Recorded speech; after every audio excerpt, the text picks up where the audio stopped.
வணக்கம். இப்போ நம்ம பார்க்க போகிறது ஆப்டெக்ஸ் சாஃப்ட்வேரில் நியூ ஃபினான்ஸ் இயர் எப்படி கிரியேட் பண்ணுறது பற்றி பார்க்க போகிறோம். ஆப்டெக்ஸ் சாஃப்ட்வேரை பொறுத்த வரைக்கும் நியூ ஃபினான்ஸ் இயர் கிரியேட் பண்ணுறது ரொம்ப ஒரு எளிமையான ஒரு விஷயம். அதாவது நீங்கள் ஜஸ்ட் Alt F2 அப்படிங்கிற ப்ரெஸ் பண்ணி நீங்கள் இயர் மாற்றிக்க முடியும்.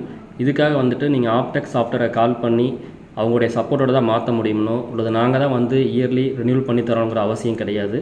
நீங்கள் ஜஸ்ட் Alt + F2 கீபோர்டில் ஆல்ட்டை ப்ரெஸ் பண்ணிவிட்டு அப்படியே F2 கீ ப்ரெஸ் பண்ணிங்கன்னா இந்த மாதிரி விண்டோ வரும்.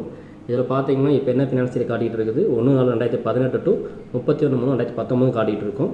இதில் வந்துட்டு ஃப்ரம் அப்படிங்கிற இடத்துல வந்து 1/4/2018ங்கிறத 1/4/19 மாற்றிக்கிங்க. அதே மாதிரி 2ல் வந்து 31/3/2019 காட்டிகிட்டு இருக்கிறத 31/3/2020 அப்படின்னு மாற்றிட்டு ஒரு என்ட்ரு கீ ப்ரெஸ் பண்ணிங்கன்னா இப்போது நியூ ஃபினான்ஸ் இயர் க்ரியேட் ஆகிருக்கும். இப்போ மேலே பார்த்தீங்கன்னா 1/4/2019 to 31/3/2020 காட்டிகிட்டு இருக்கும். இப்போ என்ன ஆகிருக்கும்னா உங்களுடைய பில் நம்பர், ரெசிப்ட் நம்பர், எல்லா வவுச்சர் நம்பர்ஸும் 1லேருந்து ஸ்டார்ட் ஆகிரும். அதே மாதிரியே கஸ்டமருடைய க்ளோசிங் பேலன்ஸ், அதாவது 31/3/2019 அன்றைக்கி இருக்கிற க்ளோசிங் பேலன்ஸ் 1/4/2019 ஓப்பனிங் பேலன்ஸாக மாறியிருக்கும். ஸ்டாக்குடைய க்ளோசிங் பேலன்ஸும் அதே மாதிரியே 1/4/2019 ஓப்பனிங் ஸ்டாக்காக மாறிடும் உங்களுக்கு. இன்கேஸ் நீங்கள் பழைய டேட்டில் ஏதாவது என்ட்ரிஸ் போடாமல் இருக்கிறீங்க, இல்லை நீங்கள் பழைய டேட்டில் என்ட்ரி போட்டாமல் போய் செக் பண்ணணும்னு சொன்னீங்கன்னா நீங்கள் இதே மாதிரி அகைன் Alt + F2 ப்ரெஸ் பண்ணிங்கன்னா இந்த மாதிரி விண்டோ வரும். இதில் இப்போது கரண்ட் நீங்கள் மாற்றின இயர் காட்டிகிட்டு இருக்கும் 1/4/2019 to 31/3/2020 காட்டிகிட்டு இருக்கும். இதை 1/4/19ங்கிறத பழைய இயர், அதாவது 2018 to 31/3/2019 அப்படின்னு மாற்றிட்டு ஒரு என்ட்ரு கீ ப்ரெஸ் பண்ணிங்கன்னா இப்போ பழைய இயர்க்குள்ளே போயிடும். இப்போ நீங்கள் பழைய இயர்க்குள்ளே போய் ஏதாச்சும் என்ட்ரிஸ் போடாமல் இருக்கிறீங்கன்னா அதை நீங்கள் போட்டுக்கலாம். இல்லை ஆல்ட்ரேஷன்ஸ் என்ன ஒர்க் பண்ணனாலும் நீங்கள் பண்ணிக்கலாம். திரும்பவும் நீங்கள் கரண்ட் இயருக்கு வரணும்னு சொன்னீங்கன்னா திரும்பவும் Alt F2 ப்ரெஸ் பண்ணி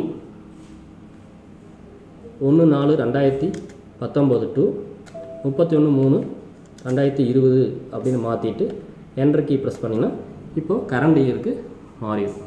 இப்போ என்ன ஒரு வசதின்னு பார்த்தீங்கன்னா நீங்கள் 1/4/2019 அன்னைக்கு வந்துட்டு பழைய இயரில் இருக்கிற எல்லா என்ட்ரிஸையும் போட்டுட்டு அதுக்கப்புறம் தான் நீங்கள் நியூ இயர் ஃபினான்ஸ் இயருக்கு மாற்ற முடியும் அப்படிங்கிற அவசியம் கிடையாது. நீங்கள் April 1 அன்னைக்கு Alt F2 ப்ரெஸ் பண்ணி இயரை சேஞ்ச் பண்ணிட்டு நீங்கள் பில்லிங்கை ஸ்டார்ட் பண்ணிக்கலாம்.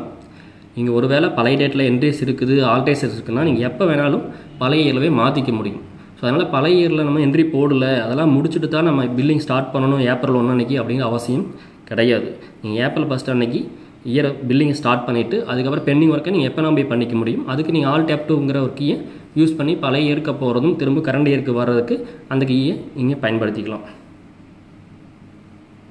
அதே மாதிரி உங்களுக்கு ஒரு வேளை ஒரு 2 இயரும் சேர்ந்து சில ரிப்போர்ட்ஸ் தேவைப்படுது அப்படின்னு சொன்னீங்கன்னா Alt F2 அப்படிங்கிற கீயை திரும்ப ப்ரெஸ் பண்ணி இந்த 2019 இருக்கு இல்லையா, அதை வந்து நீங்கள் 1/4/2018 to 31/3/2020 அப்படின்னு கூட நீங்கள் வச்சுக்கிட்டு 2 இயர்ஸ்க்கான ரிப்போர்ட்ஸாக நீங்கள் எடுக்க முடியும்.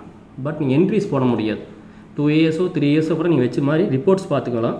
பட் என்ட்ரிஸ் போடணும்னா ஏதோ ஒரு இயரில் தான் நீங்கள் இருக்க முடியும். அது ஓல்டு இயராக இருக்கலாம் அல்லது கரண்ட் இயராக இருக்கலாம். மேற்கொண்டு உங்களுக்கு ஏதாவது இதில் சந்தேகம் இருக்குதுன்னா எங்கள் ஆப்டெக்ஸ் சாஃப்ட்வேர் கால் பண்ணி நீங்கள் சர்வீஸ் வாங்கிக்கலாம். ஆஃபீஸுடைய online service call booking number 9942210067. Thank you.